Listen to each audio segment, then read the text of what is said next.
Fair and square में आपका स्वागत है। हमारे आज के मेहमान हैं हरियाणा के मुख्यमंत्री Shri Bhupinder Singh Hooda. Welcome on fair and square mister Hooda. We must start on your recent जो आपकी स्पोर्ट्स अचीवमेंट है। हरियाणा ने 1/3 of the Indian medal tally Haryana से आई है। तो ये what does Haryana do? Haryana क्या ठीक करता है जो बाकी स्टेट्स नहीं कर रहे? Haryana was first state to come up with this sports policy. You see, basically there are three ingredients of our sports policy. One is creation of infrastructure, even rural Haryana, because there is latent potentials which are there in the rural Haryana. They don't get the opportunity. So we have built about more than 250 rural stadiums, each costing maybe some 50 lakhs, some 60 lakhs. Now you can see yourself. First is infrastructure. In cities also we have improved infrastructure. Second is talent hunt. From the age of, we start from, we go for SPAT test. SPAT test, when I started this SPAT test about 5-6 years back, maybe more, I don't exactly remember. At that time, online, about 70,000 boys and girls, they applied for that, to appear for that SPAT test. But on ground, there were only 40,000. This year, about 18 lakh students participated in that SPAT test. We give scholarship to the top 5,000 sports persons from 8 to say 15 years. We gave 1,500 rupees per month as scholarship, and from 15 to 19 years we give 2,000. This is one part. This is talent, and we then we give all other facilities so that he gets the opportunity to come. Third is, their future is assured. The policy which we have brought is Pad Lao, Padak Pao. Yes. So we have recruited so many DSPs indirectly, and I am proud because of hard work of my sports persons. It is not only in this Commonwealth game, but in Delhi also, when there were Commonwealth games were held. So we got, I think, country got about maybe 36 or 38 gold. Out of that, 22 were from Haryana. Even in Olympics, country got 6 medals. Out of 6, 4 belong to Haryana. Now 1/3. Yes. एक critical question जो मैं इसके related एक पूछना चाहता हूँ कि जैसे पंजाब है आपका नेबरिंग स्टेट, इसमें ड्रग एडिक्शन बहुत है amongst youth. Do you think ये जो आपका जो स्पोर्ट्स का इनिशिएटिव है, हरियाणा में क्या सिचुएशन? यही एक कारण था, क्योंकि जो यंग जनरेशन है उनको कंस्ट्रक्टिव काम लगाने के लिए, जैसे स्पेट टेस्ट का मैंने आपको कहा, 18 लाख बच्चे उसमें हिस्सा लेते हैं। जब छोटा बच्चा 8 साल का, 9 साल का ग्राउंड में आता है अपने टेस्ट करने के लिए, तो उसके माता पिता भी ग्राउंड के बाहर खड़े होते हैं। तो पूरे प्रदेश में एक माहौल बनता है, एक क्रिएटिव माहौल बना है, स्पोर्ट्स के प्रति बना है। आप किसी भी गांव में जाओ जहां हमने स्टेडियम बना रखे हैं, सुबह आप बच्चे दौड़ लगाते मिलेंगे।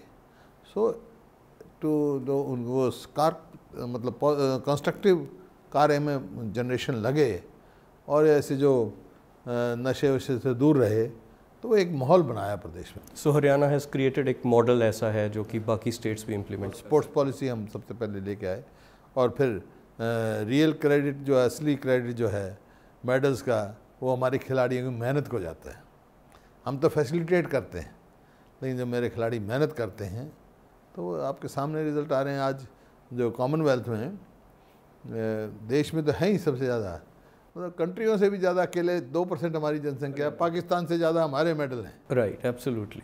Coming to the politics part of it, अब आप Haryana is going into elections very soon, किसी दिन भी अनाउंस हो जाएंगे, और आप 3rd टर्म के लिए री इलेक्शन अपनी सीख कर रहे हैं फॉर द कांग्रेस।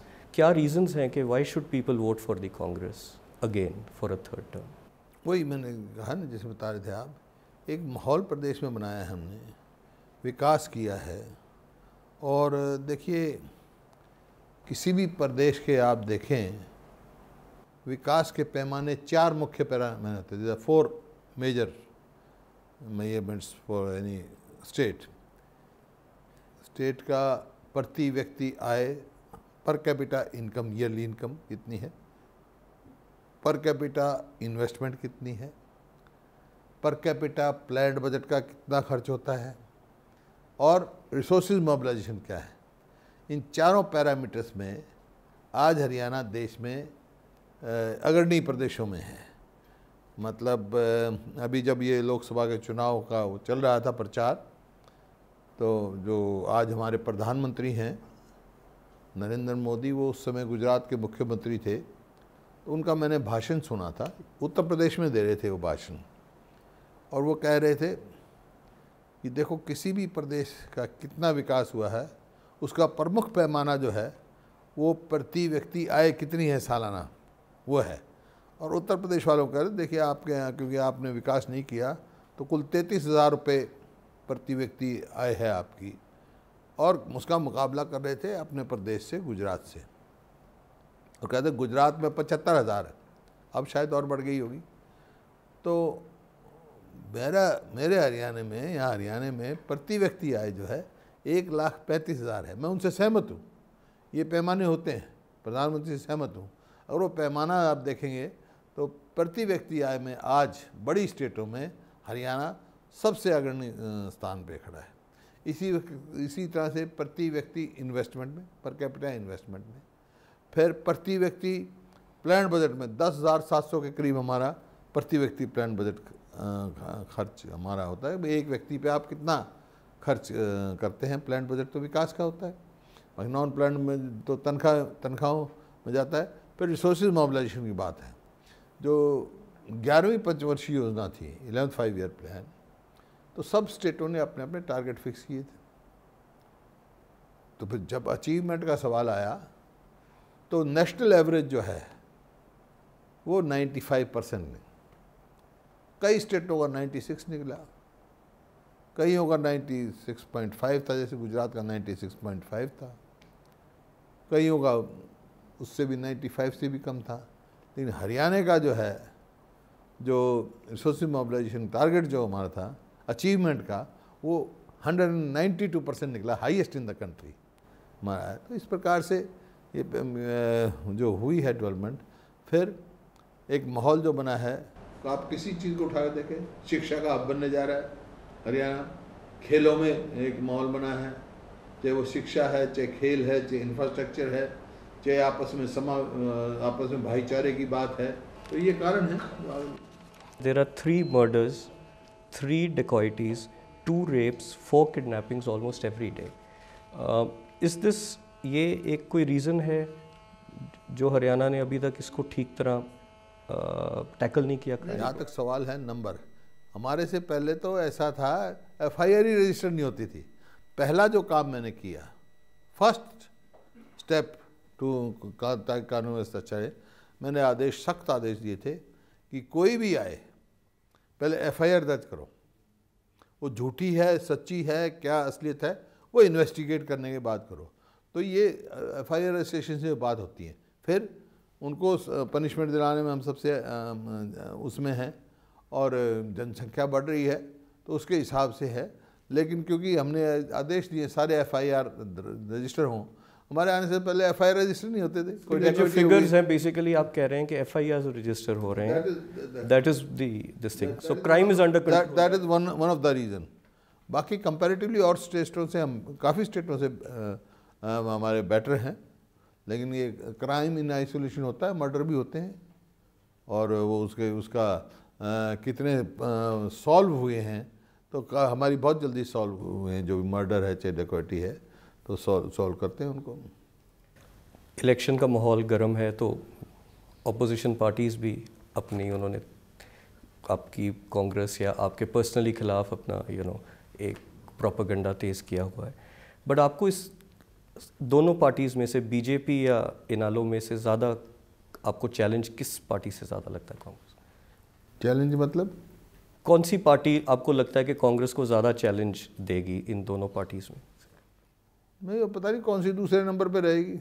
आप कॉन्फिडेंट हैं? हाँ, बहुत सारी एलिगेशंस लगा रहे हैं आप पे। कल इनालो ने एक गवर्नर को मेमोरेंडम दिया ऐसा है, वो मेमोरेंडम मैंने देखा है, आज मैंने प्रेस में भी कहा है, वो झूठ का बंडल है, निराधार हैं, और इसी वास्ते मैं उनको डिफेमेशन का नोटिस देने जा रहा हूँ, अब लीगल वकील से सलाह करके। झूठ का उनकी नीति रही है, वो तो झूठ का ही उनका आधार रहा है, और ये लोगों ने देख भी लिया अपना। तो जो झूठ और लूट जो जैसा स्वयं होता है वो दूसरे को वैसे ही सोचता है, क्योंकि जिस मैंने देखा है बिल्कुल निराधार बातें। बट जनरल इलेक्शंस के भी जो रिजल्ट थे उसमें Congress didn't do well. Haryana में सिर्फ एक ही सीट आई। तो आप यू आर कॉन्फिडेंट कि आप फिर से गवर्नमेंट फॉर्म करेंगे? आपको लगता नहीं कि जनरल इलेक्शन के जो ट्रेंड्स, जो पार्लियामेंट के चुनाव की बात मुद्दे और होते हैं, असेंबली के मुद्दे और होते हैं, और ये जो पार्लियामेंट का चुनाव था जिसकी आप बात कर रहे हो, वो पूरे उत्तर भारत में एक माहौल बना था। और जब ये नतीजा आया, मेरे को भी ये लगा कि भाई हमारी उम्मीद से नतीजे हमारे उम्मीद के मुताबिक नहीं आए, निराशाजनक थे, कोई दो राय नहीं इसमें। नहीं केवल हरियाणा में नहीं, पूरे उत्तर भारत में थे। अब आप देखो, दिल्ली से 300 किलोमीटर में एक ही सीट आई कांग्रेस की। तो कारण मैंने एनालाइज किया, उसका कारण जानने की कोशिश की, और एक नतीजा, एक ही कारण निकला कि जो पिछला चुनाव हुआ है, कि जिस पार्टी की अक्सरियत आई है, भारी बहुमत आया है दिल्ली में, भाई प्रजातंत्र है, भारतीय जनता पार्टी को उन्होंने बहुमत से सरकार बनाया है। उम्मीद रखता हूँ मैं सारी सरकार अच्छे काम करेंगी, लेकिन लोगों ने, आप उनकी गहराई से कारण जाने के लिए, भारतीय जनता पार्टी की नीतियों पे वोट नहीं दिए। लोगों ने एक विशेष व्यक्ति विशेष के हित में अपना वोट डाला है, क्योंकि देश में ऐसा माहौल बनाया गया, ऐसा दर्शाया गया, ऐसा एक माहौल बन गया कि भाई एक व्यक्ति विशेष के हाथ में जादू की छड़ी है। महंगाई एक मुख्य मुद्दा था। ये माहौल बनाने में, कांग्रेस के खिलाफ माहौल बनाने में महंगाई एक मुद्दा था। एक दर्शाया गया भी बातें, महंगाई खत्म हो जाएगी। तो मैं आज ये कह रहा हूँ कि भाई जो भाव कांग्रेस ने छोड़े थे, वही अगर भाव आ जाए, जब भी मैं मान लूँगा भाई इनके कोई कदम महंगाई को रोकने के हैं, महंगाई तो और बड़ी है, क्या वही भाव आज आलू का है? क्या वही भाव आज प्याज का है? क्या वही भाव आज टमाटर का है? आप खुद देख सकते हैं। आप जितने फैसले लिए हैं इन्होंने, एक आशा देश के लोगों को बंधी थी कि महंगाई की कमर तोड़ेंगे ये, और बहुत सारे सब चीज़ों का समाधान लग जाएगा। तो जो अब ये 1.5-2 महीने में जो अब देखा मैंने, 3-2.5 महीने हो गए पूरे हरियाणा में घुमा हूँ, उनको जो आशा थी वो निराशा में बदल रही है। और प्रत्यक्ष को प्रमाण की जरूरत नहीं होती। आप पड़ोस में उत्तराखंड को देखें, उत्तराखंड में जो सीट, जहाँ पे पांचों कांग्रेस हार गई थी पार्लियामेंट में, और जिस सीट से वहाँ के पूर्व मुख्यमंत्री MLA थे उत्तराखंड के, वो उपचुनाव जो हुए, अब वो सारी सीट कांग्रेस जीत गई, क्योंकि लोग में आशा जो निराशा में बदल रही है। तो आपकी सरकार पे रेफरेंडम नहीं था वो? हाँ, मैं बताऊँ, वैसे भी मुद्दों का फ़र्क होता है, पार्लियामेंट में और होता है, समझ में होता है। 99 आप देखें, 99 में भी ऐसे माहौल बना था, और हरियाणा में कांग्रेस 10 की 10 सीट हार गई थी, और जगह भी हार गई थी, कांग्रेस 10 की 10 हार, अब तो एक तो जीती है, 10 की 10 हार गई थी। 3 से 5 महीने के अंदर अंदर दोबारा असेंबली के चुनाव हुए, उसमें जहाँ सब चुनाव, मैं भी आ रहा चुनाव, लोकसभा का चुनाव मैं भी आ रहा, लेकिन 22 सीटें मनी कांग्रेस की जीत के आई। 3 महीने के बाद या 4 महीने के बाद ये माहौल बन गया, क्योंकि असेंबली और पार्लियामेंट का बहुत अंतर होता है। तो यहाँ पे लोग वोटर बहुत समझदार हैं और इस बात को समझते हैं। तो मैं कह सकता हूँ कि जो मेरा, अब मैं घूमा हूँ 2 महीने, और जिस प्रकार से जन समर्थन मिल रहा है, देखो मैं राजनीतिक परिवार में पैदा हुआ हूँ, मेरे दादा भी राजनीति में थे, जनसेवा में थे, मेरे स्वर्गीय पिताजी भी थे, मैंने बचपन से ये देखा है। तो 3 जो है चीज़ होती हैं, कोई भी वो देखे जो राजनीति में है, उसको 3 चीज़ों का ख्याल रखना पड़ता है, और उसके अनुसार वो आगे चलता है। तो मेरा तजुर्बा मैंने 3 चीज़ों में लिया है। मैं लोगों के दिलों की भावना अच्छी तरह पढ़ सकता हूँ, लोगों के चेहरे पहचान सकता हूँ, लोगों की नज़रें मिला सकता हूँ। इन तीनों के आधार पर मैं कह सकता हूँ अपने राजनीतिक तजुर्बे के हिसाब से, जो हरियाणा में घूम रहा हूँ, जिस प्रकार से जन समर्थन मिल रहा है, उस हिसाब से मैं दावे के साथ कह सकता हूँ हरियाणा में तीसरी बार कांग्रेस पार्टी सरकार बनाने जा रही है।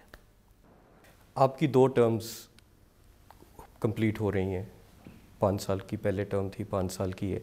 आप अपनी 2 टर्म्स को किसको बेटर रेट करते हो और क्यों? क्योंकि उस टाइम काम शुरू किया, उस टाइम जो हालात ख़राब थे पहले जब मेरी थी, जो मतलब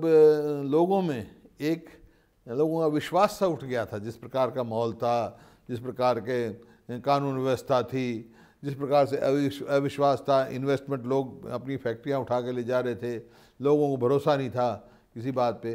तो वो मेरे को पहली टर्म में तो शुरू में वो विश्वास लोगों में पैदा किया, और जब विश्वास पैदा हो गया तो जिस प्रकार से विकास हुआ, अब दूसरी टर्म में एक मजबूत नींव रखी गई है।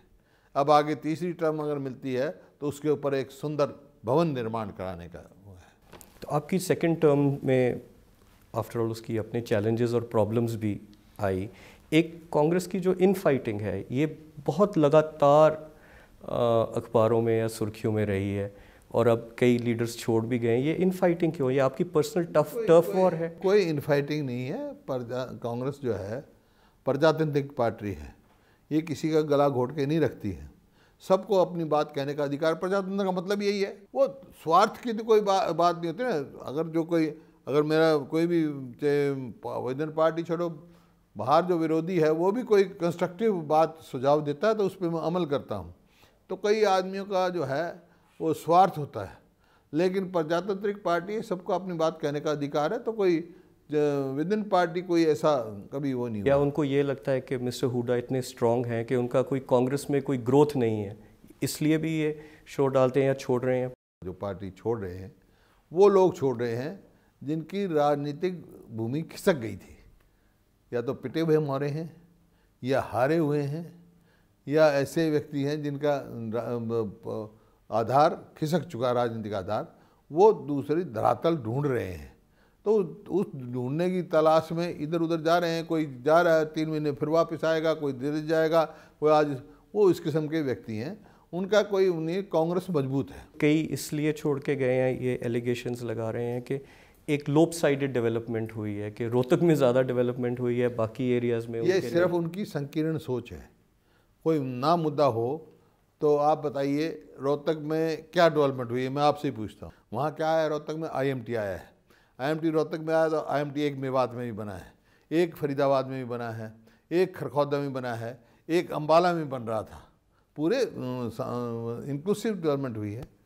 और एजुकेशन का हब जो है रोहतक में, अगर यूनिवर्सिटी आई है तो आप देखिए हर उसमें, पंचकुला में national institute of fashion technology आया है, और ये पहला देश में ऐसा होगा जो हरियाणा सरकार 200 करोड़ रुपए, 100 करोड़ की ज़मीन और 100 करोड़ रुपए वैसे दे रहे हैं, वहाँ पंचकुला में बन रहा है। आप कुरुक्षेत्र जाओ, यहाँ से नेशनल इंस्टीट्यूट ऑफ डिज़ाइन जो कि देश में दूसरा है, यहाँ वो बन रहा है। यमुनानगर में पावर प्लांट लगा है, करनाल में कल्पना मेडिकल कॉलेज बन रहा है, सोनीपत में राजीव गांधी एजुकेशन सिटी आई है, महिला यूनिवर्सिटी आई है, महिला का पहला मेडिकल कॉलेज बना है, जो वहाँ इंजीनियरिंग कॉलेज था वो यूनिवर्सिटी बनी है। निफ्टम आया, national institute of food technology, जो एक यूनिवर्सिटी के बराबर का स्तर है। फिर वहाँ से आप जाओ फरीदाबाद, वहाँ YMCA जो एक इंस्टीट्यूट था छोटा, उसको वो यूनिवर्सिटी बनी है। एक मेडिकल कॉलेज वहाँ बन रहा है। वहाँ से मेवात जाओ, वहाँ मेडिकल कॉलेज बन रहा है। गुड़गांव जाओ, वहाँ देश की सबसे पहली डिफेंस यूनिवर्सिटी वहाँ बन रही है। रेवाड़ी जाओ, वहाँ जो रीजनल सेंटर था वो इंदिरा गांधी यूनिवर्सिटी वहाँ बन गई है। सैनिक स्कूल वहाँ बना है। महेंद्रगढ़ जो हमारा सबसे पिछड़ा हुआ इलाका था, एक ही सेंट्रल यूनिवर्सिटी बनी है, वो महेंद्रगढ़ में बनी है, और भी कहीं बन सकती थी। भिवानी में चौधरी बंसीलाल के नाम से यूनिवर्सिटी बन रही है। पॉलीटेक्निक बनाया वहाँ पे। हिसार में लाला लाजपत राय के नाम से तीसरी यूनिवर्सिटी एनिमल साइंसेज की बनाई है। सिरसा में जो, आप ये तो प्रत्यक्ष को प्रमाण की जरूरत नहीं करती, चौधरी ओम प्रकाश चौटाला ने चौधरी देवीलाल के नाम से यूनिवर्सिटी बनाई थी, 5-7 कमरे थे। आज उस यूनिवर्सिटी पे सैकड़ों करोड़ रुपए लगा के यूजीसी से रिकग्नाइज किया है। जींद में यूनिवर्सिटी बनाई है, झज्जर में मतलब एम्स आया है, और रोहतक में IIM आया है। तो पूरी इंक्लूसिव यूनिवर्सिटी डेवलपमेंट हुई है। ये मेरे को पता नहीं, अब वो तो ये कहेंगे अब आप दिल्ली से चलोगे रोड जो है मतलब 6 लेन हुआ है, वो तो नेशनल हाईवे है, उसने तो सिरसा तक जाना है। अगर रिवाड़ी से आप चले हैं तो रिवाड़ी से चलें तो आप पानीपत और चंडीगढ़ तक आना है। बीच में रोहतक या कोई शहर फॉल करता तो वो तो वही जगह वही रहेगी। So those are false allegations. Totally no issue. एक और जो एलिगेशन आप लगाते बताइए, हैं, मतलब देश प्रदेश में अगर 1000 रुपया पेंशन बुजुर्ग को मिलती है तो पूरे प्रदेश में मिलती है। गरीब आदमी के, दलित को मैं स्कॉलरशिप देते हैं हम, 20 लाख बच्चों को स्कॉलरशिप दे रहा हूँ। पहला हरियाणा पहला प्रदेश है, पहली जमा से देता हूँ। शेड्यूल कास्ट की लड़की को 250 रुपये महीने देता हूँ और लड़के को 150 रुपये महीना। वो 20 लाख बच्चों को दे रहे, सारे प्रदेश में मिल रहा है। 100 गज के प्लॉट दिए हैं शेड्यूल कास्ट को, 3,83,000 पूरे प्रदेश में दिए हैं। 10 लाख जो है पानी के कनेक्शन 200 लीटर की टंकी का है, पूरे प्रदेश में गए। ये समझ में नहीं आ रहा क्या इशू क्या है। एक और जो एलिगेशन लगाते हैं दैट इज़ कि कोई 23,000 एकड़ की जो लैंड एक्विजिशन हुई है या चेंज ऑफ लैंड यूज़ हुए हैं, उसमें there is corruption which has happened. एक ये एलिगेशन बार बार आज भी सुर्खियों में थी ये बात। ऐसा है, ये मैंने कई बार देखा और द असेंबली फ्लोर ऑफ भी में कहा है, ये निराधार बात है। अब ये तो ये भी कहते हैं कि मैंने 60,000 एकड़ जो है एक्वायर करके बिल्डर्स को दे दी।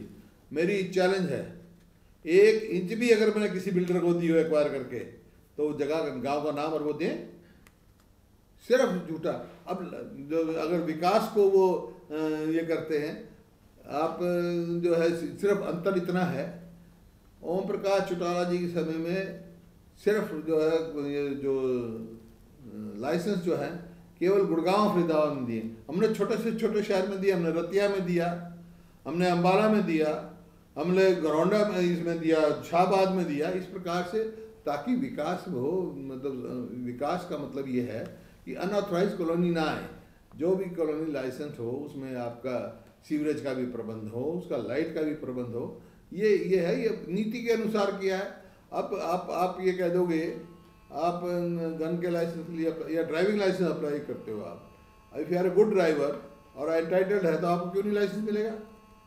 अब मैं आप ये कह लेंगे ये इनका मतलब अगर कोई आप लाइसेंस दे रहे हो सब करप्शन के दृष्टि से दे रहे हो, जो एंटाइटलमेंट है आपकी, I am obliged to give. But आपको पर्सनली लगता है कि मिस्टर वाड्रा's केस वाज जो आया था न्यूज़ में पिछले इलेक्शन से पहले, was it an embarrassment for the Haryana government? No, there is no question of embarrassment. मतलब वो तो सिर्फ क्योंकि एक विशेष व्यक्ति से रिलेटेड था। अदरवाइज जहाँ तक हरियाणा गवर्नमेंट का सवाल है, भाई हरियाणा गवर्नमेंट का क्या है, हरियाणा गवर्नमेंट ने ज़मीन एक्वायर नहीं करी, बिल्कुल गलत कहते हैं भाई किसी को एक्वायर करके हमने दी। मैं आई एम स्टिल मैं चैलेंज करता हूँ, करें प्रूफ। ये हमारा हरियाणा गवर्नमेंट की 2 चीज़ बनती हैं, आया स्टाम्प ड्यूटी पूरी है या जो मतलब लाइसेंस फीस पूरी है, दोनों पूरी हैं। और तीसरी आपस में पार्टी कौन कितने को देता है, इससे हमारा क्या मतलब है। I am concern as a government with my stamp duty, my licence fee, right. Between parties I don't know. तो ये सिर्फ क्योंकि एक विशेष व्यक्ति को बदनाम करने की कोशिश की गई है, that was the only issue, कोई इशू नहीं है। अब मैं तो ये भी कईयों का लीडर सुनता हूँ बयान कि वे उसको इतनी ज़मीन दे दी। मैं चैलेंज कर रहा हूँ भाई। एक मिस्टर जगमीत बराड़ जो फॉर्मर CWC मेंबर्स हैं, उन्होंने बीच में कुछ स्टेटमेंट्स दी हैं कि जो पार्टी की प्रेसिडेंट की पोस्ट है ये 2 टर्म से ज़्यादा नहीं होनी चाहिए, दो ही हैज़ बीन सस्पेंडेड। आपको लगता है कि कांग्रेस की पार्टी में कहीं ना कहीं गांधी फैमिली के खिलाफ कोई रिबेलियन? ऐसा है, जगमीत बराड़ ने जब तक बयान दिया नहीं, जब ये वर्किंग कमेटी के मेंबर बनाए थे, ऐसा फ्रस्ट्रेशन की बातें हैं बयान देने। कोई रिबेलियन या कोई आपको नहीं लगता? She is our leader. भाई एक बात बताइए, वर्किंग कमेटी के मेंबर जब नॉमिनेट करे, जब कहनी दीजिए इनको बातें। एक रिसेंटली जो ह्यूज कंट्रोवर्सी बनी है वो HSGPC हरियाणा ने फॉर्म की है, ये इस वक्त क्यों की? Is it a political move? No question political move. हमारे मैनिफेस्टो में था, 2005 के मैनिफेस्टो में था, वो पूरा नहीं हुआ। 2009 के मैनिफेस्टो में था। बाकी ये है कि क्योंकि ये केस जो है सुप्रीम कोर्ट तक गया हुआ था। I was waiting for that decision. 2012 में डिसीजन आया Kashmir Singh versus union of India में, उसमें वो कोर्ट ने सारे अपने फाइंडिंग दे रखी हैं कि भाई स्टेट ही एनेक्टमेंट करेगा, मतलब कोई कंट्रोवर्सी इसमें नहीं है, क्योंकि जो हरियाणा के सिखों की बहुत लंबी मांग थी सिख भाइयों की, और क्या मांग थी उनकी, अपने गुरु घरों की सेवा का अधिकार ही मांग रहे, दैट इज देयर राइट, ये जो उनका हक बनता है वो हमने दिया। बट इतनी देर क्यों रोकी रखा? Had mister Manmohan Singh stopped it? Supreme court but Akalis कहते हैं कि mister Manmohan Singh legal opinion के लिए कह रखा, हर बार ये कहा था छठा कमेटी के बाद, I was waiting for legal opinion because case was pending in supreme court. तो unless I was sure, supreme court की रूलिंग आ गई कि भाई स्टेट एनेक्टमेंट दिस स्टेट वो करेगी। सो मिस्टर मनमोहन सिंह ने नहीं आपको रोका था, बिकॉज अकालीस ने ये क्लेम किया है कि मनमोहन सिंह जी के बारे में कभी सुनने की बात नहीं। आपने HSGPC की मूव की, जो पीछे इमेजेस दिखे फोर्सेबल गुरुद्वारा की, उन्होंने एक्वायर कर कब्ज़ा करने की कोशिश की HSGPC मेंबर्स ने, पुलिस के इमेजेस थे, क्लैशेस के इमेजेस थे, ये गवर्नमेंट इसमें पार्टिसिपेट करना चाहिए? गवर्नमेंट को इस गवर्नमेंट ने कहीं पार्टिसिपेट नहीं किया। हमने पहले दिन कहा भी शांति से जो भी काम हो शांति से कार्रवाई की जाए, और मैंने तो पहले दिन जब ये एक्ट बनाया, बिल पेश किया, उस टाइम मैंने असेंबली में दरख्वास्त की थी बादल साहब को भी और मक्कड़ साहब को भी कि भाई हरियाणा के सिखों की भावना की कदर करो, दूसरी स्टेट में किसी स्टेट का दखल देने का वो नहीं होना चाहिए। कहाँ से टास्क फोर्स भेजी गई और ये भेजा गया, ये मतलब कोई अच्छी बात नहीं है, किसी भी स्टेट को नहीं भेजी। बट जो HSGPC बनी है, ये हरियाणा के सिखों या डिवोटीज़ को बेनिफिट क्या होगा उसका? वो तो उनके गुरु घोर की सेवा का अधिकार मिलेगा भाई। और अब मैं अगर किसी को यकीन करता हूँ भगवान की, अगर उसकी मैं अपने भगवान की भी सेवा नहीं कर सकूँगा तो फिर मेरे को वही अधिकार नहीं है, तो फिर मैं कैसे अपने धर्म को निभाऊंगा? वो तो अपना धर्म निभा रहे हैं बेचारे, गुरु घर की सेवा करना तो उनका धर्म है। बट डिवोटी आम डिवोटी कैसे बेनिफिट करेगा? कोई गुरुद्वारों में कोई उनकी मैनेजमेंट में बेटर मैनेजमेंट करेगा, ऑफ कोर्स। उनका ये है मानना है कि वो they can have that is their right to manage their gurdwaras. आप किसी के अधिकार से वंचित नहीं रह सकते। अब दिल्ली वालों ने अपना अधिकार मांगा, दिल्ली वालों को दे दिया, पटना साहब वाले पटना साहब के पास अधिकार, तो व्हाई नॉट मतलब जो इनका अधिकार क्यों ना हो। मिस्टर बादल हैज सेड कि ये अनकॉन्स्टिट्यूशनल मूव है जो No, he should have gone to court. Now the matter is in the court in any case. Mr. Badal has not gone there because in Kashmir Singh case, even Punjab government was also party to it, and this ruling came. एक last 2-3 दिन में आपने cabinet meeting में भी और बहुत announcements की हैं, you know, for pensions and everything. एक is it a last ditch effort before the? ऐसी कोई अनाउंसमेंट जो उनकी बात थी, जो नॉर्मल रूटीन बट काफ़ी अनाउंसमेंट्स आ रही हैं। नॉर्मल रूटीन की बातें की है। हरियाणा ने, जैसे पहले भी हमने बात की कि स्पोर्ट्स में बड़ी तरक्की की, एंड आप खुद एक स्पोर्ट्समैन रहे हैं और अभी भी टेनिस खेलते हैं क्या? हाँ, आज भी खेला था। कितना टाइम मिल जाता है? Almost every day, minimum 5-6 days a week. Thank you mister Hooda, thank you so much, such a pleasure. खबरों की दुनिया में आइए, हमारे साथ कहीं भी और कभी भी जुड़िए। हम मिलेंगे फेसबुक पर, हम दिखेंगे यूट्यूब पर, हमें फॉलो कीजिए ट्विटर पर। खबरों के साथ बने रहिए रात दिन।